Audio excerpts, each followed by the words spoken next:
Hello aspirants, जैसा कि आपको पता है कि प्रीलिम्स 2026 हमारे बहुत ही करीब है।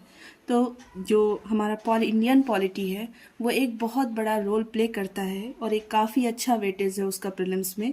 तो मैं आज आपको एक सीरीज़ प्रोवाइड कराने जा रही हूँ पॉलिटी की, जिसमें हम शॉर्ट टर्म्स में काफ़ी हेल्दी चीज़ें और काफ़ी इंपॉर्टेंट पॉइंट्स को डिस्कस करेंगे।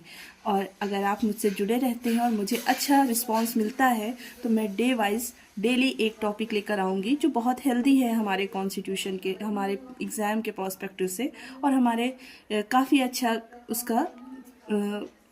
अच्छा उसका रोल है हमारे एग्ज़ाम में।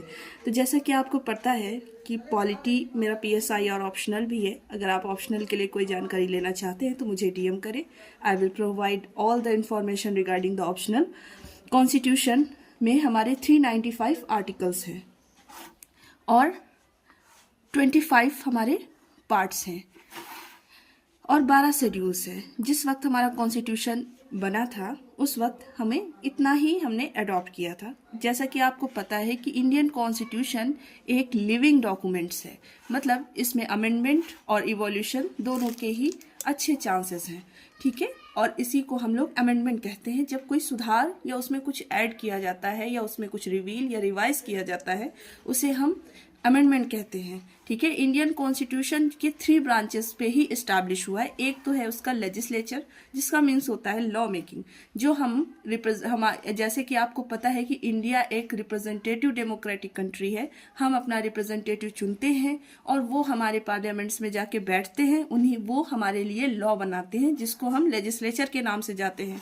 Executive, implementation of the law, जो लॉज बने हैं उनका एग्जीक्यूशन कराना, उनको इम्प्लीमेंट कराना, उनको इम्पोज कराने की प्रोसेस को हम एग्जीक्यूशन कहते हैं। और उसको जो करवाते हैं उन लोगों को हम एग्जीक्यूटिव कहते हैं। और जो हमारे यहाँ इंडिपेंडेंट जुडिशियरी है, तो जो जुडिशियरी का काम है कि इंटरप्रेट करना, interpretation of the law and check cross the laws, implementation and judiciary both, implementation and execution both, दोनों का ही हमारी जुडिशियरी जो है वो इम्प्लीमेंटेशन करती है, इंटरप्रिटेशन करती है लॉज को, और देखती है कि क्या हमारे लॉज सही से इंटरप्रेट हो रहे हैं और जो लेजिस्लेचर में हमारे कानून बने हुए हैं उसमें कोई भी नुकसान तो नहीं हो रहा है, जो हमारी बहुत basic doctrine of Indian constitution है।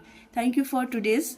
अगर आप हमें फॉलो आप मुझ और वो चाहते हैं और इन्फॉर्मेशन चाहते हैं तो प्लीज़ मुझे फॉलो करें। Thank you so much.